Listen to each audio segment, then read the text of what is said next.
مستقبل سيتي 11,000 فدان موجودين ما بين أهم الطرق وأهم المحاور اللي في مصر، الدائري الأوسطي، الدائري الإقليمي، وطريق السويس، وبتعتبر امتداد للتجمع الخامس وبجوار العاصمة.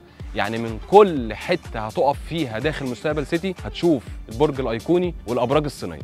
بيتوسط ال 11,000 فدان المزار زي فكرة النهر الأخضر كده بالظبط، اللي صممه يبقى المهندس شهاب مظهر، واحد من أهم المصممين لللاندسكيب في الشرق الأوسط. وبحاول دايما أنزل عشان أوضح للعميل حجم الإنشاءات اللي بقى موجود عند كل المطورين. هتنزل هتلاقي تطوير مصر بيبني، حسن علام، الأهلي صبور، ومصر إيطاليا، وبيتا جرين. مستقبل سيتي ما فيهاش عمارات سيبرت، كلها كومباوندات. إن إحنا بعد 3-4 سنين مش هنعرف نشتري بالسعر اللي هنشتري بيه النهارده، استحالة. اللي مهتم من حضراتكم إن هو يمتلك شقة غرفتين أو 3 غرف، إحنا بنتكلم في أسعار من أول 5,500,000 توصل معانا لحد 6 و7 و8 مليون، بأنظمة سداد 5% والباقي على 8 سنين و9 سنين. وبالنسبة لكل التايبس الخاصة بالفلل من 11 مليون ونص 12 مليون توصل معايا لحد 25 و30 مليون، 5% والباقي على 8 سنين أو 9 سنين. ودايما بقول للعميل إن فريق المبيعات عندي في الشركة ويوضح للعميل الفرق ما بين